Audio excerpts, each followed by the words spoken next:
வணக்கம் மக்கள், எல்லாரும் எப்படி இருக்கீங்க? கண்டிப்பாக நல்லா இருப்பீங்கன்னு நினைக்கிறேன். இன்னைக்கு நீங்கள் இவ்வளோ நாளாக என்கிட்ட கேட்டுட்டு இருந்த அந்த ஒரு கேள்விக்கான விடை, அதாவது இது ஒரு ஸ்டோரின்னு கூட நம்ம வச்சுக்கலாம். அந்த ஒரு ஸ்டோரி தான் இன்னைக்கு பார்க்க போகிறோம். அப்படி நாங்கள் என்ன ப்ரோ கேட்டோம் அப்படிங்கிற மாதிரி உங்களுக்கு தோணலாம். கேட்டவங்களுக்கு தெரியும். என்னென்னா, டெய்லி வந்துட்டு அமானுஷமான கதைகள், பேய் கதைகள் இந்த மாதிரி போட்டுட்டு இருக்கீங்களே, என்னைக்காச்சும் ஒரு நாள் வந்துட்டு யாருக்காச்சும் உண்மையாக நடந்துருச்சுன்னா, இந்த பேய்க்கும் இந்த கடவுளுக்கும் நடந்த மாதிரியான ஏதாச்சும் ஒரு கதை உங்களுக்கு தெரிஞ்சிருந்துச்சு, இல்லை யாருக்காச்சும் நடந்துருச்சு அப்படின்னா, அந்த மாதிரி ஏதாச்சும் ஒரு கதையை போடுங்க ப்ரோ அப்படிங்கிற மாதிரி என்கிட்ட நிறைய பேர் கமெண்ட்ல கேட்டிருந்தீங்க. இன்னைக்கு அந்த மாதிரி தற்செயலாக ஒரு நபரை நான் மீட் பண்ணேன். அப்படி மீட் பண்ணும்பொழுது அவர்கிட்ட இருந்து ஒரு ஸ்டோரி எனக்கு கிடைச்சிது. அவருக்கே நடந்த ஒரு சம்பவம் தான். அப்படி அந்த ஸ்டோரியை கேட்டதுக்கு அப்புறம் தான் தெரிஞ்சு இது நம்ம சப்ஸ்கிரைபர் கேட்ட கொஸ்டின் தான் அப்படிங்கிற மாதிரி எனக்கு தோணுச்சு. அதை தான் இன்றைக்கி நம்ம வந்து ஒரு ஸ்டோரியில் வீடியோவாக பார்க்க போகிறோம். எஸ்ங்க, உண்மையாக நடக்கப்பட்ட ஒரு அமானுஷமான கதையை தான் இன்றைக்கி பார்க்க போகிறோம். அதுவும் சாதாரண கதையாக இருக்க போகிறதில்ல, கடவுளுக்கும் பேய்க்கும் நடந்த மாதிரியான ஒரு பயங்கரமான ஒரு அமானுஷமான கதையாக தான் இருக்க போகுது. அதுக்கு முன்னாடி நம்ம சேனலுக்கு இப்போ தான் நீங்கள் ஃபர்ஸ்ட் டைம் வந்திருக்கீங்க, இந்த ஃபேஸை இப்போ தான் பார்க்குறீங்கன்னா இங்கே சப்ஸ்கிரைப்னு ஒரு பட்டனும் பக்கத்தில் பெல் பட்டன் இருக்கும், ரெண்டுத்தையும் சேர்த்து ப்ரெஸ் பண்ணி இப்போயே ஆள்னு கொடுத்து நம்ம ஃபேமிலியில் ஜாயின் ஆயிருங்க. என்ன ரீசன்னா, தினம் இந்த மாதிரி ஒரு உண்மையான அமானுஷமான பேய் கதையோட நான் வந்துட்டு உங்களை மீட் பண்ண போகிறேன். ஸோ நீங்கள் நம்ம போடுற வீடியோலாம் மிஸ் பண்ணாமல் பார்த்து என்ஜாய் பண்ணுறதுக்கு இப்போயே சப்ஸ்கிரைப் பண்ணி நம்ம ஃபேமிலியில் ஜாயின் ஆயிருங்க. வாங்க நம்ம இன்னைக்கான அந்த ஒரு அமானுஷமான கதையை பார்க்க போயிடலாம். Welcome back to the new video. நான் உங்கள் அருண். பயத்தை எதிர்கொள்ள தயாராக இருந்துக்கோங்க. இந்த சம்பவம் எப்போ நடக்கப்பட்டதுன்னா, சுமார் 3 வருஷத்துக்கு முன்னாடி இதே காலகட்டம் நான் ஏன் சொல்கிறேன்னா, இப்போ ஆடி மாதம் நடந்துட்டு இருக்கு இல்லையா, ஆடி மாதம்னு எடுத்துக்கிட்டாலே இந்த அம்மன் கோவிலில் கூழ் ஊற்றுறது, இல்லை அம்மன் கோவிலில் தென் தமிழக எடுத்துக்கிட்டிங்கன்னா அம்மன் கோவிலில் கொடை விழா, இல்லை வந்துட்டு சொல்லமாட சுவாமி கோவிலே இப்போ வந்துட்டு தென் தமிழகத்துலாம் கூட நடந்துட்டு இருக்குது. அப்படி இருந்துட்டு இருக்கும்போது இந்த மாதிரி ஒரு காலகட்டத்தில் 3 வருஷத்துக்கு முன்னாடி ஒரு கோவிலில் கொடை விழா பயங்கரமாக நடந்துட்டு இருக்கும்போது அங்கே ஒரு அமானுஷமான விஷயம் நடந்திருக்குது. அது என்ன அமானுஷமான விஷயம்? அங்கே ஒருத்தர் இல்லை, பல பேர் பாதிக்கப்பட்டிருந்தாலும் குறிப்பாக ஒருத்தருடைய கதை தான் நம்ம இன்றைக்கி பார்க்க போகிறோம். அவரே நம்மக்கிட்ட அவருக்கு நடந்ததை வந்துட்டு ஃபுல்லாக ஷேர் பண்ணியிருக்காங்க. அப்படி அவர் யாருன்னு கேட்டிங்கன்னா, அவருடைய நேம் வந்துட்டு விக்னேஷ் அப்படிங்கிறவங்க. அவருக்கு ஏஜ் வந்துட்டு ரொம்ப பெருசு இல்லைங்க, என்னோட சின்ன பையன் அப்படிங்கிற மாதிரி தான் சொல்லியிருந்தாங்க. அந்த பையன் இப்போ தான் வந்துட்டு காலேஜ் தான் படித்து முடிச்சிருக்காராம்.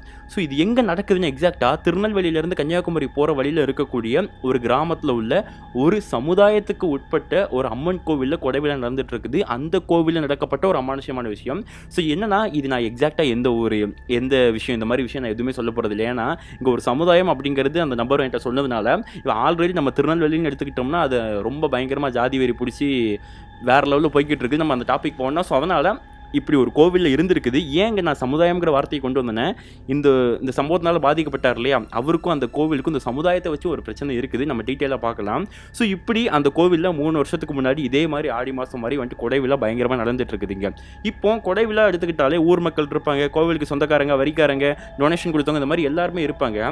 அப்படி இருந்தாலும் இப்போ நான் ஆல்ரெடி சொன்ன மாதிரி அது ஒரு குறிப்பிட்ட சமுதாயத்துக்கு உட்பட்ட ஒரு கோவில் இல்லையா, அதனால் மாற்று சமுதாயத்தில் இருக்கிறவங்க வந்துட்டு கோவிலுக்கு வரலாம். வந்து கோவிலுக்கு மோஸ்ட்லி ஒரு சில கோவில்களில் கோவில் உள்ளே கூட வரக்கூடாது, வெளியே இருந்து பார்த்துக்கிட்டு போயிடலாம். ஒரு சில கோவில்களில் உள்ளே வர அலோவ் பண்ணுவாங்க, திருநர்லாம் பூசிட்டு நார்மலாக பக்தராக கலந்து போயிடுவாங்க. ஆனால் இன்னும் பயங்கரமான விஷயங்கள் நடக்கும் ஒரு சில கோவில்களில். அப்படி தான் இந்த கோவில் எடுத்துக்கிட்டிங்கன்னா வந்துட்டு யாருனாலும் வரலாம், வந்து சாமியோட தரிசனத்தை பெற்றுட்டு போகலாம். ஆனால் வந்துட்டு அங்கே எதுவுமே அதிகாரம் பண்ணக்கூடாது. இதுதான் வந்துட்டு நார்மலாக இருக்கக்கூடிய அந்த கோவிலுடைய ரூல்ஸுங்க. அப்படி இருந்துட்டு இருக்கும்போது என்ன ஆகுதுன்னா, அதாவது அந்த கோவிலில் கொடை விழா செவ்வாய்க்கிழமை சீரும் சிறப்புமாக நடந்துட்டு இருக்குது. ஈவன் செவ்வாய்க்கிழமை இரவு நேரத்தில் தான் பார்த்தீங்கன்னா ஒரு பயங்கரமான கொடை நடக்கும். ஏன்னா அம்மன் கோவில் எடுத்துக்கிட்டால் அம்மன் மட்டும் இருக்க மாட்டாங்க. அம்மன் கோவிலுக்கு காவல் தெய்வம் மட்டும் ஏதோ ஒரு சுடலையோ முண்டனோ ஏதோ ஒரு சாமி கண்டிப்பாக அந்த கோவில் வாசலில் கோவிலுக்கு வெளியே வந்துட்டு வச்சிருக்கிறது வழக்கம். இது தென் தமிழகத்தில் மோஸ்ட்லி எல்லா கோவிலுமே கோவிலுக்கு வெளியே பார்த்தீங்கன்னா ஒரு சொல்லமாட சாமி இருக்கிறது வழக்கம் தாங்க. ஏன்னா கோவில் காவல் தெய்வம்னு வச்சுக்கலாம். அப்படி இருக்கும் பொழுது அம்மன் மோஸ்ட்லி எடுத்துக்கிட்டோம்னா ஒரு சைவ படைப்பு, அம்மன் வந்துட்டு சாப்பிட்றது ஃபுல்லாக சைவமாக இருக்கும். அப்போ அப்படி இருக்கும்போது என்னென்னா, வெளியே இருக்கக்கூடிய அந்த சொல்லமாட சுவாமிக்கு கண்டிப்பாக ஒரு மாமிச படைப்பு தான் படைப்பாங்க. ஸோ என்னென்னா ஃப்ரெண்ட்ஸ், இந்த மாமிச படைப்பு படைச்சு முடிச்சதுக்கப்புறம் என்னென்னா, கோவில் கூடலாம் முடிஞ்சதுக்கப்புறம் ஒரு காலையில் ஒரு 3 மணி 4 மணி போல் கறி சோறு, அந்த படப்பு சோறுன்னு சொல்லுவாங்க இல்லையா, அதை சாப்பிட்றதுக்காக நிறைய பேர் வந்துட்டு அங்கே வெயிட் பண்ணி, அதுவும் இந்த கறிசோறுன்னா ரொம்ப அழகாக இருக்கும், அதனால் வந்துட்டு அதை சாப்பிட்றதுக்கு வரது வழக்கங்க.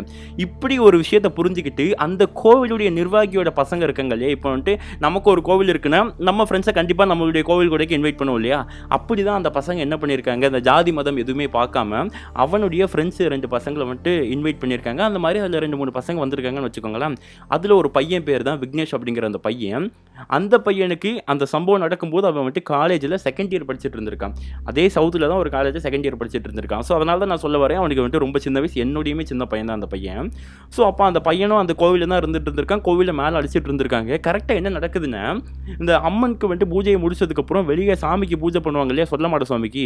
அப்படி பூஜை பண்ணும்போது என்ன பண்ணுவாங்கன்னா, அம்மன் கோவிலே இருந்தாலும் அந்த அம்மனுடைய நடையெல்லாம் சாத்திட்டு ஸ்க்ரீன் எல்லாம் போட்டு முடிச்சுட்டு எங்கெங்கெல்லாம் சைவ சாமி இருக்குதோ, அதாவது பிள்ளையார், முருகர் அந்த மாதிரி யாராச்சும் இருந்தாங்கன்னா எல்லாருக்குமே நடையை க்ளோஸ் பண்ணிட்டு அந்த கோவிலுக்கு வெளியே இருக்கக்கூடிய அந்த சொல்லமாட சுவாமிக்கு ஒரு கிடாவும், அது பக்கம் பலிபீடம்னு ஒன்று வச்சிருப்பாங்க, அதுக்கு ஒரு சின்ன பிஞ்சு கிடாவும், ஒரு வாரமே ஆனால் அந்த ஒரு பிஞ்சு கிடாவையும் வந்துட்டு அதை வெட்டி சாமிக்கு வந்துட்டு பலி கொடுத்துட்டு உடனே அடுத்த நிமிஷமே அதை வந்துட்டு கழுவி விட்டுட்டு ஒரு பூஜையை ஆரம்பித்து டக்குன்னு அந்த கிடாவை கொண்டு போய் சமைச்சு அடுத்த நாள் காலையில் படப்பு சோறு கொடுக்கறது வழக்கம்ங்க. இதுதான் மோஸ்ட்லி எல்லா அம்மன் கோவிலையும் நடக்கும்.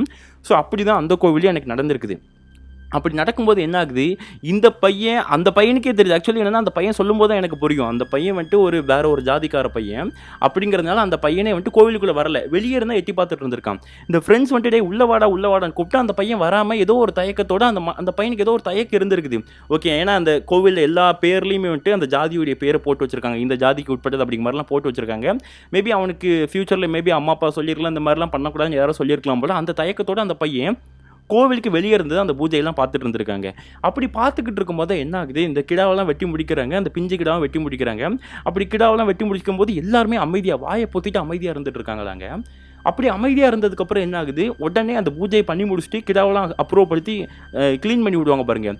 அப்படி க்ளீன் பண்ணதுக்கப்புறம் என்ன ஆகுதுன்னா, அம்மன் நடையை திறக்கலை, வெளியே தான் சொல்லமாட சுவாமி இருக்கிறாங்க, கோவிலுக்கு வெளியே, காம்பவுண்டுக்கு வெளியே. அந்த சொல்லமாட சுவாமிக்கு பூஜை பயங்கரமாக பண்ணிட்டு இருக்காங்க. ஏன்னா சொல்லமாட சுவாமி இருக்குதுன்னா கண்டிப்பாக வேட்டைக்கு போய் ஆனது. சொல்லமாட சுவாமி கோவிலே இல்லாட்டியுமே அந்த சாமி வேட்டைக்கு போகுமா, பலி கொடுக்கறதுக்கு போகுமா, இல்லை வந்துட்டு கெட்ட சக்திகளுக்கு ஏதோ தானம் கொடுக்கறதுக்கு போகும், அந்த மாதிரிலாம் வந்துட்டு ஒரு ஐதீகம் இருக்குது அந்த கோவிலில். அப்படி இருக்கும்போது என்ன ஆகுது, வெளியே இருக்க அந்த சாமிக்கு அந்த கிடா அந்த படப்பெல்லாம் வச்சு பயங்கரமாக பூஜை பண்ணிட்டு இருக்காங்க. அப்படி பூஜை பண்ணிக்கிட்டே இருக்கும்போது அந்த சாமிக்கு, சொல்லமாட சாமிக்கு சாமி ஆடுவார் இல்லையா, அந்த அண்ணா சாமி ஆடிக்கிட்டே என்ன பண்ணுறாருன்னா, கையில் பந்தத்தையும் அது போக ஈட்டியும் எடுத்துக்கிட்டு ஒரு சேவலை கீழே கையில் பிடிச்சிக்கிட்டு ஒரு பேக் ஃபுல்லாக வந்துட்டு நாட்டுக்கோழி முட்டை இருக்குது பார்த்தீங்கன்னா, அந்த மாதிரி ஒரு 10 நாட்டுக்கோழி முட்டையும் கொஞ்சோண்டு சோறையும் ஒரு சோல்னா பேக் மாதிரி சொல்லுவாங்க, துணிப்பை, அந்த பைக்குள்ளே எடுத்துக்கிட்டு நேராக அவங்க பாட்டு விறுவிறுன்னு ஓட ஆரம்பிச்சிட்டாங்களா. அப்படி அந்த சாமி ஓடும்போது இந்த ஒத்த கொட்டு, உரிமை கொட்டுன்னு சொல்லுவாங்க, அந்த ஒரு மாதிரி சவுண்ட் டிஃப்ரெண்ட்டாக கேட்கும், அந்த கொட்டு மட்டும் அடிக்க சொல்லிட்டு அந்த சாமி பாட்டு கிளம்பி போகிறாங்களாங்க. இப்போ என்ன ஆகுதுன்னா, இப்போ அந்த சாமி கிளம்பி போயிருக்குது. கிளம்பி போனதுக்கப்புறம் என்ன ஆகுது, இந்த பையனை காணும். யார், 2 பேர் ஃப்ரெண்ட்ஸ் வந்திருந்தாங்க இல்லையா, அதில் அந்த விக்னேஷ் அப்படிங்கிற இந்த பையனை காணும். ஃப்ரெண்ட்ஸ் சைடாக எங்கடா போனால், ஏதாச்சும் 1 பாத்ரூம் இருக்க போயிருப்பானா அப்படிங்கிற மாதிரி சுற்றி முற்றி தேடி பார்த்துருக்காங்க, எங்கேயுமே காணுங்க.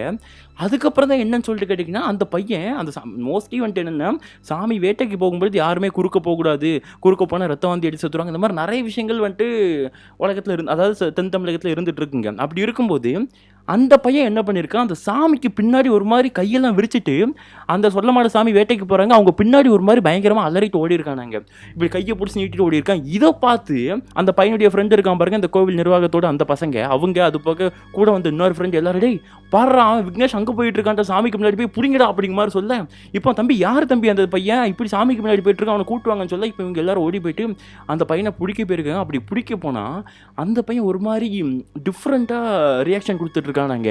இவங்க பிடிக்க போகிறாங்க, என்ன விடு அப்படிங்கிற மாதிரி ஒரு மாதிரி டிஃப்ரெண்ட்டாக ரியாக்ஷன் கொடுத்துட்டு இருந்திருக்கான். இவங்க 4-5 பேர் சேர்ந்து போயிருக்கானுங்க இல்லையா, பிடிச்சி உட்கார வச்சிருக்காங்களாங்க.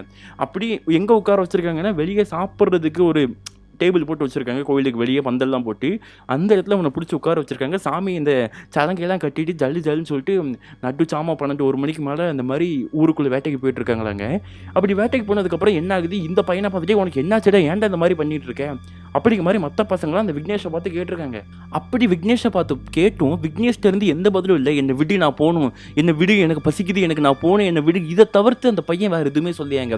அதுக்கப்புறம் அந்த பையன் கொஞ்ச நேரம் சாந்தமாகறானாங்க. அப்படி சாந்தமான மறு நிமிஷம் என்ன ஆகுது, திரும்ப அந்த சாமியோடைய அந்த சலங்க சத்தம் இருக்கு பாருங்க, அது கேட்க ஆரம்பிச்சிருக்குது. இப்போ மற்ற பசங்களாம் அந்த பையன் சாந்தமாயிட்டான்னு சொல்லிட்டு ரிலாக்ஸாக உட்காந்துட்டு இருக்கிறதுக்குள்ள அந்த பையன் எஞ்சி சலங்க சவுண்டு கேட்டு ஓட ஆரம்பிச்சிட்டானாங்க. இப்போ என்னதான் அந்த பையன் ஓடினாலும் இங்கே இருக்க இந்த மற்ற பசங்களுக்கு பயம். ஏன்னா சாமி மேபி ரிட்டர்ன் வரலாம், அப்படி வரும்போது நம்ம குறுக்க போய்ட்டு நமக்கு ஏதாச்சும் நடந்துடும் அப்படிங்கிற மாதிரி பதட்டத்தில் இவங்க யாருமே போலடே, அவன் போயிட்டு போகிறாங்க, நீங்களாம் இருங்கடா அப்படிங்கிற மாதிரி அந்த கோவிலில் ஒரு சில பேர் சொல்லியிருக்காங்க. இப்போ அந்த பையன் மட்டும் ஓடி இருக்கானாங்க. அப்படி ஓடினவன் என்ன நடந்துச்சு, எங்கே போனால் என்னன்னே தெரில. இப்போ என் பசங்களாம் என்ன பண்ணுறாங்க, டேய் போனவனையும் காணும், சாமியோட சலங்க சத்தத்தையும் காணும், என்னடா ஆச்சு அப்படிங்கிற மாதிரி சொல்லிட்டு போயிட்டு அந்த பக்கம் சுற்றி நின்று பார்த்துருக்காங்களாம். அங்கே நின்று பார்த்தா அங்கே ஒரு முக்கில் இருட்டாங்க, தீப்பந்தம் மட்டும்தான் எரிஞ்சிட்டு இருக்குது. அங்கே சொல்லமாட சாமி ஆடிட்டு இருக்க நின்றுட்டு இருக்காரு. அவருக்கு நேர் ஆப்போசிட்டில் இந்த பையன், அதாவது இந்த விக்னேஷ் அந்த பையன் ஒரு மாதிரி டிஃப்ரெண்டாக கை காலெல்லாம் நெளிச்சுக்கிட்டு அந்த சாமிக்கு முன்னாடி ஆக்ரோஷமாக நின்றுட்டு இருந்திருக்காராங்க. இதை பார்த்து இவனுக்காண்டி என்னடா ஆச்சு அவனுக்கு, வேற எதுவும் சாமி வந்துருச்சா இல்லை வந்துட்டு என்ன நடக்குது அப்படிங்கிற மாதிரி தெரியலன்னு பார்க்கும்பொழுது தான் அந்த விக்னேஷ் அப்படிங்கிற பையன் அந்த சாமியை பார்த்து கையை நீட்டி எனக்கு ஏதாச்சும் கொடு அப்படிங்கிற மாதிரி இந்த மாதிரி கையை நீட்டி பார்த்துட்டு இருந்திருக்கானுங்க. இப்போ இந்த பசங்கள்லாம் தூரத்துல இருந்து பார்க்குறாங்க. அந்த சாமி அவர் பைக்குள்ளே கொண்டு போயிருந்தாரு பாருங்க, சாப்பாடு முட்டை அப்படிங்கிற மாதிரி ஏதோ ஒரு சில விஷயத்த அந்த பையன் கையில் கொடுக்குற மாதிரி தெரியுது இவங்களுக்கு. அந்த பையன் அப்படியே அதை ஃபுல்லாக சாப்பிட்றாங்க. இது தூரத்துல இருந்து அப்படியே பார்த்துக்கிட்டே இருந்திருக்காங்க. இந்த பசங்களுக்குலாம் அள்ளு விட்டுருச்சு. பசங்களுக்கு அள்ளு விட்டது மட்டும் இல்லாமல் அந்த கோவில் நிர்வாகத்தை சேர்ந்த ஒரு சில பேர் இருக்காங்க பாருங்கள், எல்லாருமே அதை பார்த்துட்டு என்ன நடக்குதுன்னு தெரியலையே அப்படிங்கிற மாதிரி, சரி சாமி வந்ததுக்கப்புறம் கேட்கலாம் அப்படிங்கிற மாதிரி சொல்லி எல்லாரும் வெயிட் பண்ணிட்டு இருக்காங்க. இப்போ அவர் என்ன பண்ணுறாங்க, சரி அந்த பையன் வாரானா இல்லையா அப்படிங்கிற மாதிரி பார்த்தா அந்த சாமி என்ன பண்ணுறாரு, இவன் சாப்பிட்டுக்கிட்டு இருக்கான், இப்படி கையை காமிச்சு விட்டு அவர் திரும்ப வேட்டைக்கு போக ஆரம்பிச்சாராங்க. இப்போ என்ன ஆகுது, அவன் அங்கேயே உட்காந்துட்டு இருந்திருக்கானாங்க, அவனை ஆளே காணுமா. இப்போ சாமி ரிட்டன் வந்தாச்சு. ரிட்டன் வந்ததுக்கப்புறம் கோவிலுக்குள்ளே சாமி வரமாட்டேங்க. அவர் தலையில் வந்துட்டு ஒரு குடத்தை தண்ணியை ஊற்றிட்டு அதுக்கப்புறம் தான் சாமி உள்ளே வரது வழக்குங்க. அந்த மாதிரி சாமி நின்று தலையில் தண்ணி ஊற்றினதுக்கு அப்புறம் என்ன ஆகுது, சாமி அம்மன் கோவிலுக்குள்ள வந்தாச்சு. கோவிலுக்குள்ள வந்ததுக்கு அப்புறம் என்ன ஆகுது, மேலே அடிக்க ஆரம்பிக்கிறாங்க. மேலத்தை நிப்பாட்ட சொல்றாராம் சாமி அடிட்டு இருக்கவருங்க. அப்படி நிப்பாட்ட சொன்னதுக்கு அப்புறம் வெளியே இருக்க அவளை வர சொல்லு அப்படிங்கிற மாதிரி சாமி கூப்பிட்டுருக்காராங்க. உடனே இவங்க யாருக்குமே புரியல, வெளியே யார் இருக்கா, எவ்வளோ வர சொல்றாரு அப்படிங்கிற மாதிரி இவங்கெல்லாம் ஒரு மாதிரி முழிச்சிட்டு இருக்கும்போது வெளியே இருக்காண்டா போய் கூப்பிடுங்கடா அப்படிங்கிற மாதிரி சொல்லியிருக்காங்களாங்க. அப்படி பார்த்தா என்னென்னா, அந்த பின்னாடி சாமி வந்தார் இல்லையா, அதாவது சொல்லமாட சாமி வேட்டைக்கு போயிட்டு வந்தார் இல்லையா, அவர் பின்னாடி ஒரு மாதிரி இந்த ஜாம்பி மாதிரி உடம்பெல்லாம் நெளிச்சுக்கிட்டு கையிலலாம் வந்துட்டு சோறாங்க, அந்த படப்பு சோறு முட்டை அந்த ஓடலாம் வடிஞ்சு ஒரு மாதிரி அசிங்க பிடிச்சாப்பில் இருக்குதான் கை. அந்த மாதிரி ஆக்ரோஷமாக அந்த பையன் பொறுமையாக நடந்து வந்துட்டு இருக்கேன் கோவிலுக்குள்ளே. அப்படி கோவிலுக்குள்ளே வரதுக்குள்ளே என்ன ஆகுது, தம்பி நில்லுப்பா அப்படிங்கிற மாதிரி எல்லாரும் தடுத்து இருக்கிறாங்களாங்க.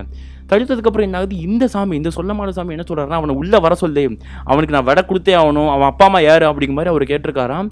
அப்போ தான் அந்த பசங்க என்ன சொல்கிறாங்க, ஐயா இது என்னுடைய ஃப்ரெண்ட்ஸ் தான், நான் தான் நம்ம கோவிலுக்கு வந்துட்டு நைட்டு கொடை பார்க்கறது கூட்டம் வந்து அப்படிங்கிற மாதிரி சொல்லும் பொழுது இப்போ வந்துட்டு எல்லாரும் அப்படி ஒவ்வொருத்தங்க ஒவ்வொரு மாதிரி பேச ஆரம்பிக்கிறாங்களாங்க. அப்போ இது வேற கோவில்காரனா, அப்போ வேற ஜாதிக்காரனா அப்படிங்கிற மாதிரி நார்மலாகவே திருநெல்வேலியில் சொல்கிறேன், டக்குன்னு ஜாதியை பற்றி பேச ஆரம்பிச்சிருவாங்க. அந்த மாதிரி தான் அந்த கோவிலையும் வந்துட்டு இது யார் என்னால் அப்படிங்கிற மாதிரி ஒரு மாதிரி பேச ஆரம்பிச்சிருக்காங்களாம். அப்படி பேசிட்டு இருக்கும்போது என்ன ஆகுது, இவர் சொல்லமாட சாமி ஆடிட்டு இருக்கவர் உள்ளே வாங்குறாரு.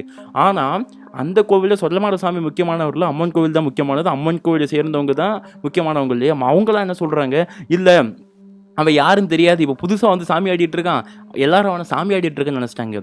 அதனால் அவனெல்லாம் உள்ளே கூட்டு வர முடியாது, அவன் யார், எந்த ஊருக்காரன், எந்த சாமி அப்படிங்கிற மாதிரி கேட்டு அமுச்சு விடுங்க அப்படிங்கிற மாதிரி மற்றவங்களாம் சொல்கிறாங்களேங்க. அப்படி மற்றவங்களாம் சொன்ன உடனே கோவிலில் என்ன பண்ணுறாங்க, அம்மனுக்கு ஆரத்தி எடுக்கணும், மேலே அடிங்க அப்படிங்கிற மாதிரி சொல்கிறாங்க. இவர் இங்கே ஒருத்தர் நின்று பேசிகிட்டு இருக்கா, அப்போ எனக்கு என்ன மரியாதை, என்னை எதுக்கு அப்போ கோவில் வாசலில் வச்சுருக்கீங்க, நானும் இந்த கோவிலுக்கு ஒருத்தன் உண்டா கிடையாது அப்படிங்கிற மாதிரி ஒரு மாதிரி பயங்கரமாக பேச ஆரம்பிக்கிறாங்க. உடனே இப்போ மற்றவங்களாம் சரிப்பா உனக்கு என்னதான்ப்பா இப்போ வேணும், உனக்கு பலி கொடுத்தாச்சு, எல்லாம் முடிச்சாச்சு, யாரோ ஒருத்தன் வந்திருக்கான், அவனை போட்டு இந்த மாதிரி பண்ணிட்டு இருக்குன்னு சொல்லும்போது அவன் யாரும் ஒருத்தன் இல்லை, அவனுக்கு பல ஏக்கத்தில் இருந்துட்டு இருக்கான், அவனுக்கு ஒரு வடை கொடுத்தாவணும் அப்படிங்கிற மாதிரி சொல்லும்போது ஊர் மக்கள்லாம் அந்த பையன் உள்ளவே வரக்கூடாது அப்படிங்கிற மாதிரி முடிவு பண்ணிட்டாங்களாங்க. அப்படி இருந்துட்டு இருக்கும்போது தான் இந்த சாமி ஆடிட்டு இருக்க என்ன சொல்லியிருக்காருன்னா, அவன் கோவிலுக்குள்ளே வரக்கூடாதுன்னு, நான் கோவிலுக்கு வெளியே போகலாம்ல, ஏன் சன்னதி கோவிலுக்கு வெளியே தானே இருக்குதுன்னா அங்கே வச்சு அவன்கிட்ட பேசிக்கிறேன், அது மட்டும் இல்லாமல் அவனுக்கு தெரிஞ்சவங்க யாராச்சும் இருந்தாங்கன்னா வாங்கப்பா அப்படிங்கிற மாதிரி சொல்லிட்டு இவர் கோவிலுக்கு வெளியே உட்காந்துட்டு இருக்காருங்க. அதாவது அந்த கோவிலுக்கு வெளியே சொல்லமாட சாமி பீடம் இருக்கு பாருங்க, அதுக்கு மேலே உட்காந்துட்டு அவனை வர சொல்லியிருக்கிறாருங்க. அந்த பையனை வந்திருக்கானா, இன்னும் எனக்கு சாப்பாடு தாங்க இதை மட்டும் தான் அந்த பையன் கேட்டுட்டு இருந்திருக்கானாங்க. இதை பார்த்து அந்த பையன் விக்னேஷுடைய ஃப்ரெண்ட்ஸ் எல்லாருமே ஒரு மாதிரி ஆடி போய் இருந்துட்டு இருக்காங்க. அப்படி இருந்துட்டு இருக்கும்போது என்ன ஆகுது, சடனாக இவர் இந்த பையன்கிட்ட பேசிட்டு இருக்கிறதுக்குள்ள உள்ளுக்குள்ள அவங்க கிடக்காங்கப்பா, நீங்க மேலே தடிங்கப்பா அப்படிங்கிற மாதிரி என்ன பண்ணிட்டாங்க, அம்மனுக்கு ஆரத்தி எடுக்கணும் அப்படிங்கிற மாதிரி சொல்லி கோவிலில் மேலே அடிக்க ஆரம்பிச்சிட்டாங்க. இந்த மேலே அடிக்கிற சத்தத்தை கேட்டோன்னு என்ன ஆகுது, வெளியே அந்த சொல்லமாட சாமி கிட்ட உட்காந்துட்டு இருந்த பையன் என்ன பண்றான், அலறி அடிச்சுட்டு கோவிலுக்குள்ள வந்துருதான். அவன் கோயிலுக்குள்ள வந்துட்டு என்னமோ அவன் தான் கோயிலுக்குள்ள எல்லாம் ஹெட் மாதிரி அவன் பயங்கரமா சாமியாட அவன் ஆடுறத பார்த்து ஒரு செகண்ட்ல அந்த ஏரியா அந்த கோவிலில் இருக்கக்கூடிய மொத்த மக்களும் அப்படி தள்ளி போயிருந்தாங்க. நின்று அப்படி ஆக்ரோஷமா ஒத்த கால் நின்று ஆடிட்டு இருந்திருக்காங்க. இதை பார்த்து எல்லாரும் பயங்கரமா ஸ்டன் ஆகி போய் நின்றுட்டு இருக்கேன். அப்பதான் அந்த கோவிலில் அம்மனுக்குன்னு ஒருத்தர் சாமி ஆடுவார். அது போக பூசாரி இருப்பாங்க இல்லையா, அவங்க எப்பா மேலத்தை நிப்பாட்டு, எப்படி இவன் உள்ள வந்தா, இவனை உள்ள விட்டீங்க அப்படிங்கிற மாதிரி சொல்லிட்டு, எப்பா நீ யார் அப்படிங்கிற மாதிரி அந்த பையன்ட்ட கேட்க ஆரம்பிச்சிருக்காங்களாம். நான் அந்த பையன் வந்துட்டு நான் எதுவும் சொல்ல முடியாது, மேலே தடி அப்படிங்கிற மாதிரி தாங்க அந்த பையன் சொல்லிக்கிட்டு இருந்திருக்கான். பட் என்ன இருந்தாலும் மற்றவங்கலாம் இல்லை அப்படிலாம் உன் சௌரியத்துக்கு அடிக்க முடியாது, ஃபர்ஸ்ட் கோயிலை விட்டு வெளியே போ அப்படிங்கிற மாதிரி எல்லாரும் அந்த பையனை ஒரு மாதிரி இன்சல்ட் பண்ணி அந்த பையனை வெளியே அனுப்பிச்சிருக்காங்க. அப்படி இருந்தும் அவன் ஏதோ ஒரு கட்டுக்குள்ளே இருந்ததுனால அவனால் அந்த கோவிலை விட்டு வெளியே போக முடியல. இப்போ அவனுடைய ஃப்ரெண்ட்ஸ்லாம் சேர்ந்து அந்த பையனை வெளியே கூட்டிகிட்டு வந்திருக்காங்க. அப்படி வெளியே கூட்டிகிட்டு வந்த வெளியே அந்த சொல்லமாட சாமிக்காரர் ஒரு மாதிரி சாந்தமாக உட்காந்துட்டு இருக்காருங்க. அப்போ எப்போ அங்கே பாரு நில்லு, அந்த பையனை அங்கே கூட்டுவா அப்படிங்கிற மாதிரி அவர் சொல்ல, இப்போ அந்த பையனும் அந்த சாமிக்கு முன்னாடி வந்து நின்றுருக்காருங்க. உனக்கு என்ன வேணும், அவனுங்க தான் உன்னை மதிக்க மாட்டேங்கிறான்ல, எதுக்கு நீ உள்ளே போகிற, நீ யாருன்னு எனக்கு தெரியுது, நீ பயங்கரமாக பசியில் இருந்துட்டு இருக்க, உனக்கு தெரிஞ்சவங்க யாருமே வரலாங்கிற, சரி உன் ஃப்ரெண்ட்ஸ் தானே இவனுங்கிட்ட நான் சொல்கிறேன், அவங்க கண்டிப்பாக அந்த மாதிரி விஷயத்த உங்கள் வீட்டில் உங்கள் அம்மா அப்பா கிட்ட போய் சொல்லுவாங்க, அவங்க கண்டிப்பாக செய்வாங்கப்பா அப்படிங்கிற மாதிரி அந்த நபர் சொல்லியிருக்கிறாருங்க. அப்படி என்ன தான் அந்த சாமியார் அவர் சொன்னாலும் அந்த பையன் வந்துட்டு ஒரு மாதிரி ஆக்ரோஷமாக இருந்துட்டு இருக்கான். ஏன்னா என்ன ஆட விடலாம் அப்படிங்கிற மாதிரி ஒரு ஏக்கத்தில் அப்படி இருந்துட்டு இருக்கிறதுக்குள்ளே என்ன ஆகுது, தம்பி அவனை நம்ம வீட்டுக்கு ஊரை விட்டு வெளியே கூட்டிகிட்டு போகிறாங்களா இல்லையாப்பா அப்படிங்கிற மாதிரி கோவில் நிர்வாகத்தில் சேர்ந்தவங்க எல்லாருமே வந்துட்டு அந்த பையனை ரொம்ப வெளியே அனுப்புகிற மாதிரி ரொம்ப இது மாதிரி பண்ணி விட்டுருந்தாங்களாங்க. இதுக்கப்புறம் இங்கேருந்து இவனை ஏதாச்சும் பண்ணிடுவாங்க அப்படிங்கிற மாதிரி சொல்லி பயந்ததுனால அந்த சாமியார சொல்லமாட சாமி ஆடுறவரே இந்த பையன் நெத்தியில் வந்துட்டு விபூதி வச்சு கொஞ்சம் அந்த பையனை சாந்தம் பண்ணி அதுக்குள்ளே மற்ற பசங்களும் அந்த பையனை பைக்கில் வச்சு நேராக அவங்க ஊருக்கு அவங்க வீட்டுக்கே கூட்டிகிட்டு போயிருக்காங்களாங்க. அப்படி வீட்டுக்கு போகிற வழியில் என்ன ஆகுது, ஹைவேஸில் வந்துட்டு டீ கடை இருக்கும் இல்லையா, அந்த பையன் ஓரளவு நார்மலாக இருக்கான். ஸோ அந்த பையன்ட்டு என்னாச்சு அப்படிங்கிற மாதிரி கேட்டுட்டு வீட்டில் கொண்டு விடலாம், ஏன்னா வீட்டுக்கு போனதுக்கப்புறம் எதுவும் பிரச்சனை வந்துடக்கூடாது இல்லையா. அதனால் என்ன பண்ணுறாங்க, ஒரு டீ கடையில் வண்டியை நிப்பாட்டி அந்த பையனை நார்மலாக இருக்கான், உட்காந்துருக்கான், ஒரு மாதிரி ஏதோ பேய் அரைஞ்ச மாதிரி தான் உட்காந்துட்டு இருக்கான். இப்போ என்ன ஆகுது, மற்ற பசங்களாம் கேட்குறாங்க, டேய் என்னாச்சு, ஏன் இந்த மாதிரி பண்ண அப்படிங்கிற மாதிரி அந்த பையன்ட்ட கேட்டேன். அந்த பையன் சொல்கிறேன், எனக்கு என்னாச்சுன்னு தெரிலடா, எதுவும் கோயிலில் எதுவும் உங்களை நான் கஷ்டப்படுத்திட்டேன், நான் மன்னிச்சிருடா அப்படிங்கிற மாதிரி அந்த பையன் ஒரு மாதிரி அவன் சாரி கேட்குறான். ஆனால் அங்கே அந்த பையனுக்கு தான் வந்துட்டு ஒரு இன்சல்ட் நடக்கப்பட்டது அப்படிங்கிறது அந்த பையனுக்கே தெரியும். அந்த பையனுக்கு அறியாமல் இருந்துட்டு இருக்கான். அந்த லெவலுக்கு அவன் உடம்புக்குள்ள ஏதோ ஒரு மற்ற சக்தியோ ஏதோ ஒன்று வந்துட்டு ஆக்கி படைச்சிருந்துருக்குது. இப்போ அந்த பையனை கூப்பிட்டான் இல்லையா, கோவில் நிர்வாகத்தை சேர்ந்த பையன், அந்த பையனை சொல்கிற நடந்த விஷயங்கள் அந்த பையன்கிட்ட சொல்லி, இங்கே பாரு நீ வந்துட்டு இந்த மாதிரி சாமி ஆடிட்டு இருந்த, சாமி ஆடினா என்னன்னு தெரில, உனக்கு சாமி வந்துச்சு, பட் என்னென்னா ஊர் மக்கள்லாம் நீ வேறு கோவிலை சேர்ந்தவன் வேறு இதை சேர்ந்தவன் அப்படிங்கிற மாதிரி சொல்லி உன்னை வந்துட்டு அடித்து அமுச்சு விட்டுட்டாங்க, நாங்கள் அதனால தான் உன்னை கூட்டிகிட்டு வந்துடும், அங்கே இருந்துருந்தால் உனக்கு ஏதாச்சும் ஆயிருக்குமே எனக்கு பயந்து தான் நான் கூட்டிகிட்டு வந்துட்டேன் அப்படிங்கிற மாதிரி இந்த ஃப்ரெண்ட்ஸ்லாம் சொல்லிட்டு இருந்திருக்காங்களே. சரி மச்சான் ஒன்றும் பிரச்சனை இல்லை, நான் எதுவும் பிரச்சனை பண்ணல கோவில் அப்படிங்கிற மாதிரி அந்த பையன் பேசிக்கிட்டு இருக்கானாங்க. ஒன்றும் பிரச்சனை இல்லைடா, விட நம்ம வந்துட்டு டீயை குடிச்சிட்டு வீட்டுக்கு போகலாம், இப்போ நீ ஓகேவா அப்படிங்கிற மாதிரி மற்ற பசங்களாம் கேட்டிருக்காங்க. நான் ஓகே தான்டா, எனக்கு எதுவும் பிரச்சனை இல்லை அப்படிங்கிற மாதிரி அந்த பையன் சொல்லியிருக்கானாங்க. உடனே என்ன பண்ணுறாங்க, டீயெல்லாம் குடிச்சு முடிச்சுட்டு வீட்டில் வந்து பத்திரமா இறக்கி விட்டு முடிச்சுட்டு போயிருக்காங்களாம். ஸோ வீட்டில் இறக்கி விட்ட வரைக்கும் எந்த ஒரு பிரச்சனையுமே இல்லை. இப்போ தான் இன்னொரு விஷயம் என்ன நடக்குதுன்னா, இந்த பையனை வீட்டில் இறக்கி விட்டாச்சு. வீட்டில் இறக்கி விட்டதுக்கப்புறம் என்ன ஆகுதுன்னா, இப்போ என்ன ஆகுதுன்னா, இந்த பையனை வீட்டில் இறக்கி விட்டாச்சு. வீட்டில் இறக்கி விட்டதுக்கப்புறம் என்ன ஆகுது, 2 நாள் நார்மலாக போகுது. 3ஆவது நாள் அதாவது வெள்ளிக்கிழமை, அந்த வாரத்தில் வெள்ளிக்கிழமை அவங்க வீட்டுக்கு பக்கத்தில் இருக்க ஒரு கோவிலில் கொடை விழா. அதாவது இன்னொரு முக்கியமான விஷயம் என்னன்னா, இந்த பையனுக்கு இதுவரைக்கும் அவன் லைஃப்ல சாமிங்கிறது ஒன்று வந்ததே கிடையாது. இதுக்கு முன்னாடி வந்துட்டு சாமி வந்திருந்தா கூட மேலே சவுண்டு கேட்டு சாமி வருதுன்னு சொல்லலாம் இல்லையா. அந்த பையனுக்கு இது வரைக்குமே முன்னாடி சாமி வந்தது கிடையாது. முதல் டைம் அந்த பையன் சாமி ஆடினது அந்த அம்மன் கோவிலில் அந்த சாமி வேட்டைக்கு போகிற நேரத்தில் வந்த சாமி தான் முதல் டைம் அவனுக்கு சாமி வந்தது. அதுக்கு முன்னாடி வந்ததே கிடையாதுங்க. இப்போ அவன் வீட்டு பக்கத்தில் கோவிலில் திருவிழா நடக்குது. அது என்ன சாமிக்கான திருவிழானா வந்துட்டு 21 பந்திக்காரன்னு சொல்லக்கூடிய ஒரு சொல்லமாட சாமிக்கு வந்துட்டு கோவிலில் திருவிழா நடக்குது. அப்போ என்ன பண்ணுறாங்க, அங்கே பயங்கரமாக மேலே சவுண்டு அடிக்கிறது கேட்குது. ஏன்னா ஸ்பீக்கரில் கட்டி விட்டுருப்பாங்க இல்லையா, மேலே அடிக்கிற சவுண்டு பயங்கரமாக கேட்டுட்டு இருந்திருக்குது. இப்போ இந்த மாதிரி அந்த கோவிலில் மேலே அடிக்கிற சவுண்டு ஸ்பீக்கர் மூலியமாக கேட்க ஆரம்பிச்சதுக்கப்புறம் வீட்டுக்குள்ளே சும்மா ஃபோனை வச்சு கேம் விளாண்டுட்டு இருந்த அந்த பையன் டக்குன்னு ஒரு மாதிரி ரியாக்ஷனாக சேஞ்ச் ஆக ஆரம்பிச்சிருக்கிறாங்க. ஃபோனை தூக்கி கீழே வச்சது மட்டும்தான் அந்த பையனுக்கு நினைவு இருக்குது. அதுக்கப்புறம் ஃபுல்லாக அவங்க அம்மா தான் ஆப்போசிட்டில் இருந்து பார்த்துருப்பாங்க போல். அவங்க அம்மா சும்மா உட்காந்து டிவி ஏதோ பார்த்துட்டு இருந்திருக்காங்க. இங்கே அந்த மேலே சவுண்டு கேட்க இந்த பையன் என்ன பண்ணிட்டு இருக்கான்னு ஒரு மாதிரி கை காலெல்லாம் நெளிச்சிட்டு இப்படி தலையெல்லாம் குனிஞ்சிட்டு முடிக்கு மேலாம் ஏதோ பண்ணிக்கிட்டு இருந்திருக்காங்க. இதை பார்த்து இவங்க அம்மா எப்போ என்னாச்சு அப்படிங்கிற மாதிரி கேட்க அவங்க அம்மாவை இப்படி கண்ணத்தை பிடிச்சி தள்ளி விட்டுருக்காங்க. என்னப்பா ஆச்சு, ஏன் இந்த மாதிரி பண்ணுற, என்னாச்சு அப்படிங்கிற மாதிரி அவங்க அம்மா திரும்ப கேட்டுட்டு இருந்திருக்காங்களாங்க. ஒரு கட்டத்தில் என்ன இருக்குது, இவங்க அம்மாவை பிடிச்சி தள்ளி விட்டுட்டு வீட்டை விட்டு ஓடி எங்கே மேலே சவுண்டு கேட்குதோ அந்த கோவிலுக்குள்ளே ஓடி போயிட்டாராங்க. அங்கே ஆல்ரெடி கோவிலில் சாமி ஆடிட்டு இருந்திருக்காங்க. இது இவங்க தான் உங்களுக்கு தெரிஞ்ச கோவில் தான், அதனால பிரச்சனை இல்லை. இந்த பையன் இந்த மாதிரி அங்கே போய் சாமி ஆடிட்டு இருந்திருக்கான். இதை பார்த்து இவங்க அம்மாவுக்கு பயங்கரமான ஷாக்கு. ஏன்னா தான் பிள்ளைக்கு இது வரைக்கும் சாமி ஆடி அவங்க பார்த்து, ஏன்னா செகண்ட் இயர் படிக்கிறாங்க. ஒரு நார்மலாக ஒரு யங்ஸ்டர் பையன் வச்சுக்கோங்களேன். நார்மலாக யங்ஸ்டர்னால் எப்படி இருந்துட்டு இருப்பான், அந்த மாதிரி அந்த பையனுடைய பிஹேவியரில் பயங்கரமாக சாமி ஆட ஆரம்பிச்சிருக்கான். அந்த கோவிலில் மேலே அடிக்கும் போது இந்த பையன் மட்டும்தான் சாமி ஆடிட்டு இருந்திருக்கான். இப்போ அந்த கோவிலுக்குனே சாமி ஆடுற பழைய சாமி ஆடிகள்லாம் இருப்பாங்கல்ல, அவங்க சாமி வந்து ஆட ஆரம்பிக்கிறாங்க. அப்படி சாமி வந்து ஆட ஆரம்பிச்சதுக்கு அப்புறம் தான் என்ன சொல்கிறாங்க அப்படின்னா, இந்த பையனை இங்கே வா அப்படிங்கிற மாதிரி கூப்பிட்டு அந்த பையன் தலையில் கை வச்சு திருநாறு போட்டு உட்கார, ஏன்னா அவங்க அம்மா அழுதுட்டு இருக்காங்க. அதனால அந்த பையன் தலையில் திருநாறு போட்டு உட்கார வைக்கும்போது திருநாரை தலையில் வச்சிருக்காங்களாங்க. வச்ச மறுநொடி வெளியே போச்சது, இவனை வெளியே போச்சது, இவன் சாமி இல்லை, இவன் வந்துட்டு சாமி இல்லை, வெளியே போச்சது அப்படிங்கிற மாதிரி அந்த சாமியார் வந்துட்டு பயங்கரமாக சொல்லியிருக்காங்களாங்க. இந்த அம்மாவுக்கு ஒன்றுமே ஓடலை. ஏன் என் பிள்ளையை வெளியே போக சொல்கிறீங்க? நாங்களும் இந்த கோவிலுக்கு தெரிஞ்சவங்க தானே, நாங்களும் இந்த கோவிலுக்கு உடந்த தானே, எதுக்கு எங்களை வெளியே போக சொல்கிறீங்க? இந்த என் பையனுக்கு சாமி வந்திருக்கு, நிப்பாட்டி விடுங்க அப்படிங்கிற மாதிரி அவங்க அம்மா சொல்லியிருக்காங்க. ஆனால் இந்த சாமியாடுறவர் வெளியே போக சொல்லி, இவன் இங்கே சாமியை கூட்டிகிட்டு வரல, வேறு எதையோ கூட்டிகிட்டு வந்திருக்கான் அவன் பிள்ளை, வெளியே போச்சல் அப்படிங்கிற மாதிரி சொல்லியிருக்காங்களாம். இப்போ எப்பா நீ வாப்பா நம்ம கிளம்பி வீட்டுக்கு போகலாம்ப்பா அப்படிங்கிற மாதிரி சொல்ல அந்த பையனை இழுக்க முடியலங்க. அப்போ அந்த பையனுடைய ஃப்ரெண்ட்ஸ் ஊருக்காரங்களாம் இருந்திருப்பாங்க இல்லையா, அவங்களும் சேர்ந்து அந்த பையனை பிடிச்சி பொறுமையாக வீட்டில் கொண்டு உட்கார வச்சிட்டாங்களாங்க. அப்படி உட்கார வச்சதுக்கப்புறம் அவங்க அம்மா தலையில் அடிச்சுட்டு அழுதுகிட்டே இருக்காங்களாம். நம்ம குடும்பத்துக்கு இந்த சாமிலாம் தேவையா, சாமியாட்டம்லாம் தேவையா, ஏன் இந்த மாதிரி பண்ணுற, கடவுளையும் திட்டிக்கிட்டு அந்த பையனையும் திட்டிக்கிட்டு பயங்கரமாக இருந்துட்டு இருக்காங்களாம். இருந்தாலும் அந்த பையன் ரொம்ப ஆக்ரோஷமாக பயங்கரமாக கத்திக்கிட்டு கர்ஜனையாக தாங்க பண்ணிட்டு இருந்திருக்காங்களாம். ஸோ இதுக்கப்புறம் தான் என்ன ஆகுதுன்னா, இந்த பையனை வெளியே போக சொன்னார் இல்லையா, அவரு இந்த குடும்பத்துக்கு ரொம்ப தெரிஞ்சவர் தான். இப்போ என்ன பண்ணுறாங்க, அவரே வந்துட்டு சாமி ஆடி முடிச்சதுக்கப்புறம் வீட்டுக்கு வந்திருக்கிறாருங்க. வீட்டுக்கு வந்துட்டு இதுக்கு முன்னாடி உன் பிள்ளை எங்கே சாமி ஆடினா தெரியுமா அப்படிங்கிற மாதிரி அவங்க அம்மா கிட்ட கேட்டிருக்காங்க. இல்லை என் பிள்ளைக்கு இது வரைக்கும் சாமியே வந்ததில்லை அப்படிங்கிற மாதிரி சொல்லும் பொழுது, அப்போ தான் அந்த பையன், அந்த விக்னேஷ் அப்படிங்கிற அந்த பையனே, இப்போ அந்த பையன் நார்மல் ஆகிட்டாங்க ஓரளவு. இல்லைம்மா ஆல்ரெடி நான் என் ஃப்ரெண்ட்ஸோட கோவில் கொடைக்கு போனேன் இல்லையா, அங்கே ஏதோ ஒரு பிரச்சனை ஆச்சு அப்படிங்கிற மாதிரி என் ஃப்ரெண்டு சொன்னாம்மா, என்ன நடந்துச்சுன்னு எனக்கு தெரியல, அவன்கிட்ட கேட்டிங்கன்னா தெரியுமா அப்படிங்கிற மாதிரி சொல்லி அந்த பையனுக்கு ஃபோன் பண்ணி என்ன நடந்துச்சு அப்படிங்கிறது உண்மையை சொல்லுடா, எங்கள் அம்மா அழுதுட்டு இருக்காங்க அப்படிங்கிற மாதிரி ஃபோன் பண்ணி கொடுக்குறானாங்க. இப்போ அந்த பையன் நடந்த விஷயங்கள்லாம் சொல்கிறேன். இதெல்லாம் கேட்டு இவங்க அம்மா ரொம்ப அழுதுட்டு இருக்காங்க. இப்போ அந்த சாமியாடுறவர் வந்தார் இல்லையா, அவர்கிட்டையும் சொல்கிறாங்க. ஸோ அப்போ இதுக்கப்புறம் அந்த சாமியாடுறவர் இவனை வச்சு தண்ணி எரிஞ்சிக்கலாம், யார் உள்ளே இருக்கிறா அப்படிங்கிற மாதிரி பார்க்கலாம்னு சொல்லிட்டு அந்த பையனுக்கு தண்ணி எறி ஆரம்பிக்கும் போது தான் ஒரு விஷயம் தெரிய வருது. இது சாமி கிடையாது, உங்கள் பையனுக்கு வந்தது சாமி கிடையாது, கன்னி. உங்கள் வீட்டில் ஒரு கன்னி இருந்திருக்குது. அந்த கன்னிக்கு நீங்கள் இத்தனை வருஷமாக சாப்பாடு போடல, அந்த கன்னிக்கு என்ன தேவையோ அதை நீங்கள் செய்யலை, எதுவுமே செய்யாதனால தான் இவ்வளோ நாள் பொறுமையாக இருந்துட்டு இருந்த அந்த கன்னி எப்படியோ தெரில திடீர்னு உங்கள் பையன் உருவத்தில் வந்து ரொம்ப பசி ஆகிட்டு போடல, அதனால தான் உங்கள் பையன் உருவத்தில் வந்து பசியை தீர்த்துக்க ட்ரை பண்ணுது. ஸோ நீங்கள் கன்னிக்கு இதுக்கப்புறம் ஒழுங்காக அதுக்கு தேவையானதை நீங்கள் செஞ்சால் மட்டும்தான் உங்கள் பையனுக்கு இந்த இதிலேருந்து விடுவிக்க முடியும் அப்படிங்கிற மாதிரி அந்த சாமியாரோ சொல்கிறாருங்க. ஐயா சரி நாங்கள் என்னனாலும் பண்ணியிருந்தோம், இப்போ என் பிள்ளைக்கு என்ன பிரச்சனை, அவன் மேலே சவுண்டு கேட்டாலே இந்த மாதிரி சாமியாட ஆரம்பிச்சிருந்தான், எப்படியாச்சும் அதை தடுக்கணும் அப்படிங்கிற மாதிரி சொல்லும் பொழுது தான் அப்போ அந்த சாமியாரர் என்ன சொல்லியிருக்காருன்னா, உங்கள் பிள்ளைக்கு உங்கள் குலதெய்வம் கோவிலையோ இல்லை நம்ம கோவிலே எப்போவுமே ஃபஸ்ட்டாக சாமி வரல, உங்கள் பிள்ளைக்கு எந்த கோவிலில் சாமி வந்துச்சோ அந்த கோவிலுடைய அந்த சாமியாடிக்கிட்ட போய் இந்த உங்கள் பிள்ளையை விட்டுட்டு அங்கே போய்ட்டு நீங்கள் உங்களுக்கு என்ன தேவையோ அந்த சாமியாடிகிட்ட கேட்டால் மட்டும்தான் உங்களுக்கு கிடைக்கும் அப்படிங்கிற மாதிரி அந்த அம்மா கிட்ட சொல்லியிருக்காங்களாங்க. அப்படி இருக்கும்போது என்ன, அந்த பையன் அந்த ஊருக்கார பையன் இருக்கான் இல்லையா, அவங்ககிட்ட கேட்டால் இல்லை இப்போ தான் கோவிலில் கொடை முடிஞ்சிருக்குது, 8ஆம் கூட செவ்வாய்க்கிழமை வைப்பாங்க, நீங்கள் 8ஆம் கூடைக்கு வாங்க, நான் மட்டும் எப்படியோ பேசி முடிச்சு நான் அப்பாட்ட சொல்லி நான் அந்த பிரச்சனையை சால்வ் பண்ண பார்க்குறேன், இல்லை 8ஆம் கொடைக்கு அப்புறம் கூட நம்ம பார்த்துக்கலாம், இப்போ கோவில் கொடை முடிஞ்சதுனால இப்போ அந்த 8ஆம் கொடைக்கு முன்னாடி கோவிலுக்குள்ளே யாருமே போகக்கூடாது அப்படிங்கிற மாதிரி அந்த பையனுடைய ஃப்ரெண்டு ஃபோனில் சொல்லியிருக்கிறாங்க.